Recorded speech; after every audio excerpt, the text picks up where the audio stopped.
All right, hi guys, welcome back to my channel. It's been a couple of weeks, I know, since I've posted about my small town living, and I have so much to update you on. First off, if you're new here, welcome to my channel, welcome to my journey of being a full-time stay-at-home mom who has moved out into this like literal nowhere, middle of nowhere. It's not really the middle of nowhere, it's just super, super rural, small town Midwest where there's one Walmart and nothing else. So yeah, just welcome along. If you're new here, please like and subscribe while I try and grow this channel. Okay, so I think the last time I talked like specifically about what's going on, I was talking about my child and the fact that she was born without a jaw, and how she stayed 3.5 months in the NICU. Well, update. Adriana has a date scheduled for surgery. I know everybody's so thrilled. All my family is super thrilled. All of my best friends are super, super thrilled. We're all excited. We're ready to take this next step. So part of Pierre-Robin sequence, which is what Adriana, the technical term with that she was born with, part of that sequence is when your jaw stops developing in utero. It causes the tongue to shift back, therefore causing a domino effect, which is why it's called sequence, of the cleft not to close because there's no room. So Adriana's cleft was left open in utero. It could not close. So she is going in for cleft palate repair. Now, cleft palate, an open cleft palate is different than an open cleft lip. A lot of people confuse the two, which understandably so. I wouldn't have known what it was either, but cleft lip and a cleft palate are different. They're both the same in terms of like it didn't close. Like the cleft lip did not close in utero. The cleft palate did not close in utero, but it's not the same positioning on the face. The cleft lip is actually on the lip. The cleft palate you cannot see unless she were to open up her mouth and show you, which she normally just does if she's like screaming or crying. So her scheduled surgery date for cleft palate repair is October 16th, and she will be spending maybe 2 days at Children's Hospital, just so they can monitor the repair, how it was done, how plastics closed it, but also part of the Pierre-Robin sequence, which a lot of babies with cleft palates, I'm told, also have this. So the cleft palate runs kind of like along the same train tracks as like the ear tracks do. So a lot of babies, I'm told, that have open cleft palates also develop a higher rate of ear infections. There's a lot more fluid buildup. So we went in to see the ears, nose, and throat doctor just as like a routine, probably around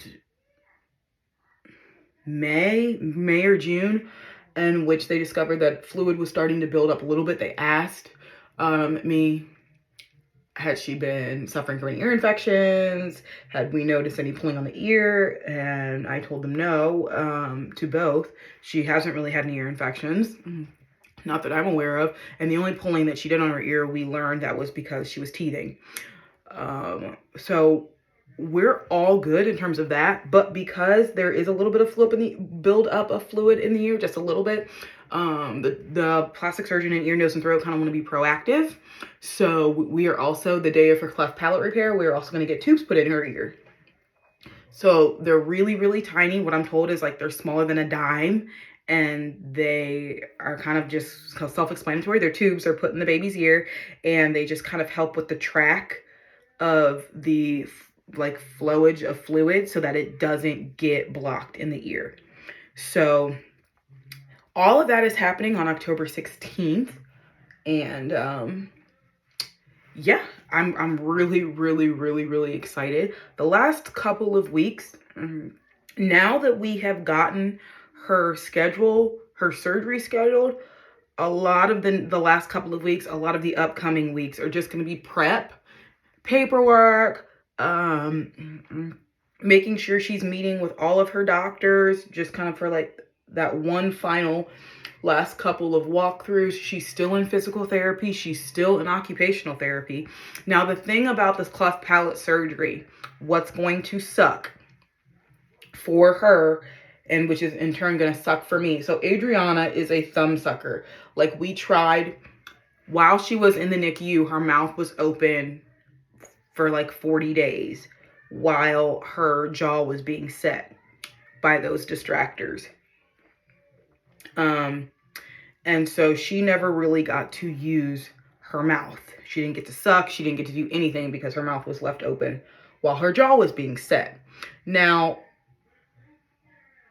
because she didn't get to use her jaw, she has no memory of it. She has no muscle memory of her jaw working, even though that is supposed to be how babies eat. That was why she was being fed with a feeding tube through her nose, and then it got replaced into her stomach. So the last couple of months since she got discharged from the hospital, and with the help of speech therapy, I've been working with her, trying to get her used to eating with her mouth, trying to get her used to recognizing that you're actually supposed to eat through your mouth. And she's been doing so good. She really, really has. We've been eating purees. We've been eating oatmeals. We've been eating just like yogurts, and like I've even tried a couple of times. I've blended up a sweet potato and just try different things with her. She's on ice cream. She's on applesauce. We've done all that. So she's really starting to understand and get the hang of the fact that like food is actually supposed to go in your mouth and there is a use for your mouth, you know? However, unfortunately, with the cleft palate repair, she will not be able to use her mouth for like a month. I'm not gonna be able to put anything into her mouth for like a month. So going back to what I said about her being a thumb sucker, she will not be able to use her fingers to soothe or anything, which, like I said, is going to suck for me because whenever she falls asleep, she sucks on her thumb, or I give her like her favorite blankie, and she bites on the tag of her favorite blankie, and that's how she soothes herself to go to sleep. Now, the plastic surgeon has talked to me multiple times and said, like, nothing is going to be allowed to cross her lips. Not food, not a toy, not her thumb, nothing. And that's the part that's going to suck, because since Adriana's been discharged, myself, along with the speech therapist, has been working with her to try and help her understand that her mouth is supposed to be used for eating. So for a month, she's not going to be able to use her mouth to eat, which poses the risk or the chance that she might regress a little bit in terms of understanding and thinking that she's just getting food through her stomach. On top of the fact that this girl has had so much happen to her mouth in literally less than a year's time, that the trauma associated with her mouth is real. The trauma associated with just hospitals and the fact that it seems like every single time we take her to a hospital, something is happening to her, where she's in pain or she's uncomfortable. All those things, they build up and they matter, and babies store them as memory. And we are just really, really hoping that she does not regress too much, because she's not going to be able to, like I said, use her thumb to soothe. She's not going to be able to chew on a tag or chew on her favorite blankie to soothe. All she's going to be in is just pain with her mouth while her cleft palate closes. So we're praying that the work that we've done in the months leading up to her having the surgery and eating, we are praying that that has been enough work, and we have pushed eating through the mouth enough to create some form of muscle memory so that by the time she's allowed to eat again with her cleft palate, it won't be as much of an issue coming back. But we'll see. We've got a lot of, we still got, today's the 19th. Today is my oldest child's birthday. She just turned 3 today. So Adriana's surgery is in 27 days. So we've got 27 days. I've got 27 days to still push and get as much practice as possible of eating through her mouth. And that's what I'm going to do.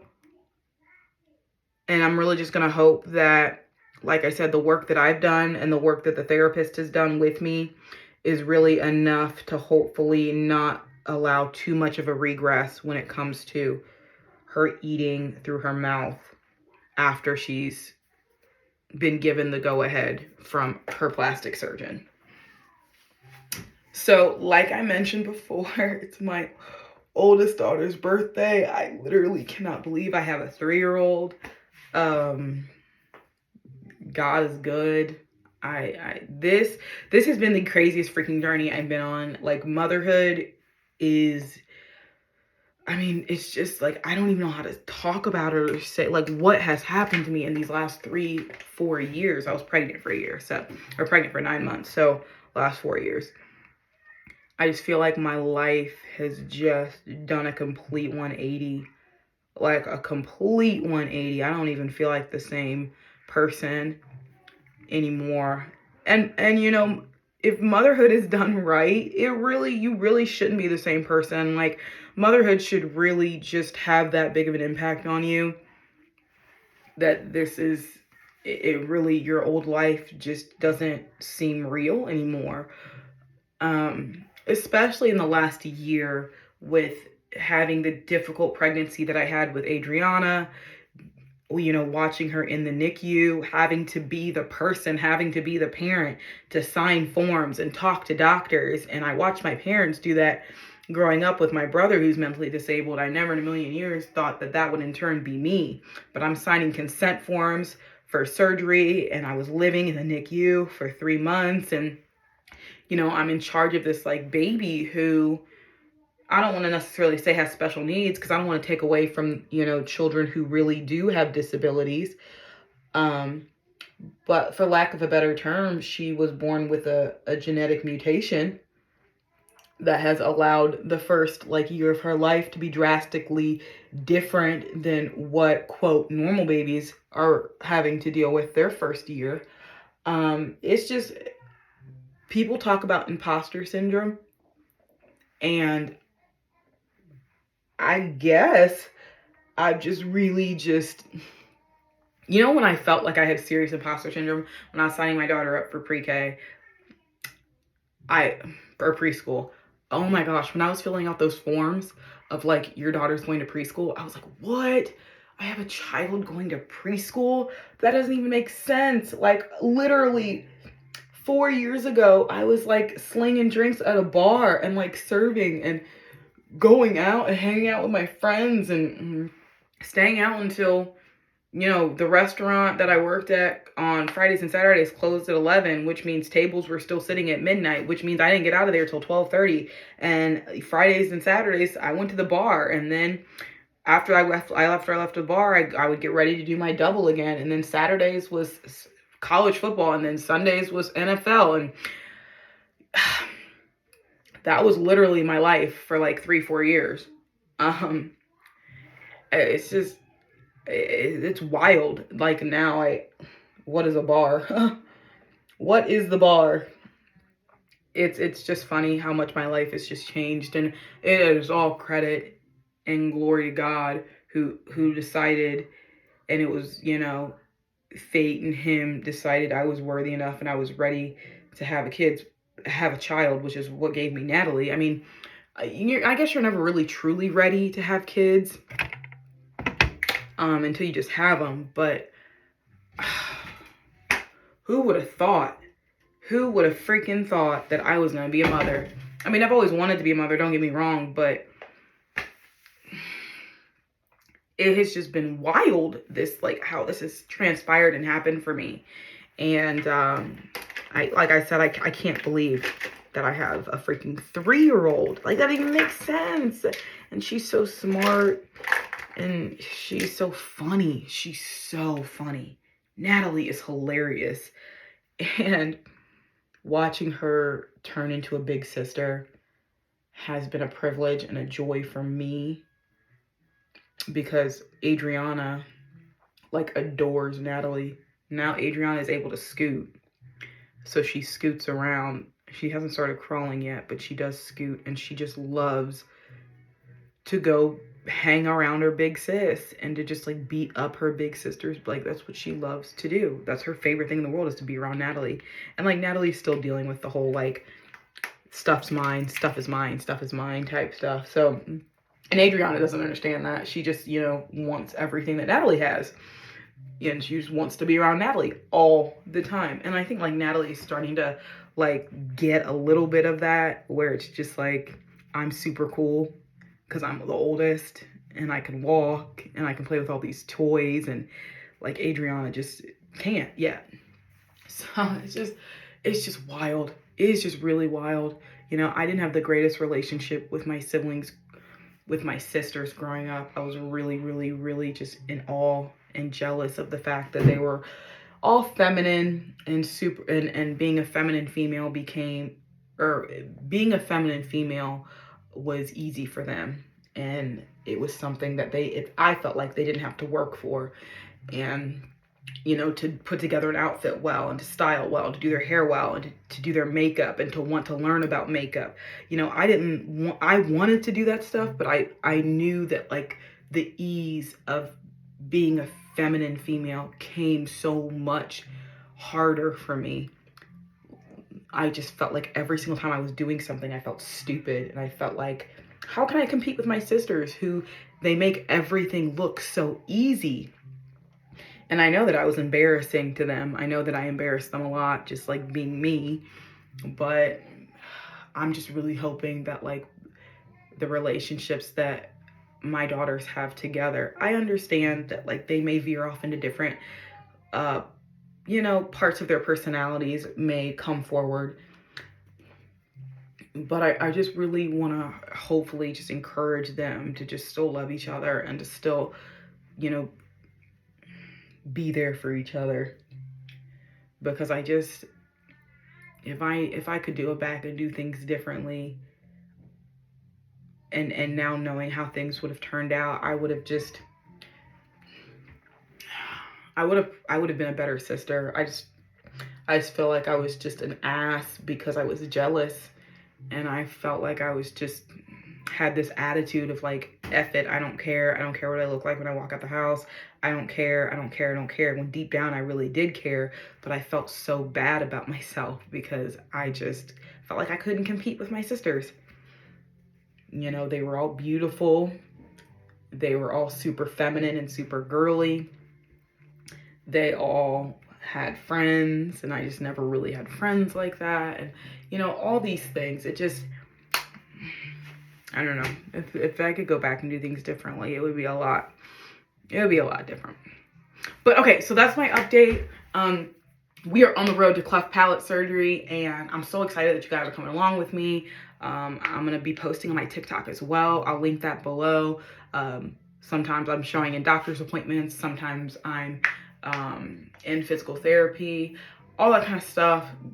We still have, like I said, 27 days to go until cleft palate surgery. So thank you guys so much for listening to me, and I will see you guys on Thursday with another video, okay? Oh, by the way, why are the Bengals at 0-2? This makes, like, literal no sense to me. Didn't we just, like, give Joe Burrow just a astounding amount of money? And then so sorry to Nick Chubb, because he's out for the rest of the season, followed by Aaron Rodgers. So I don't know. We got a lot to talk about on Thursday when it comes to sports. All right, I'll see you guys later. Bye.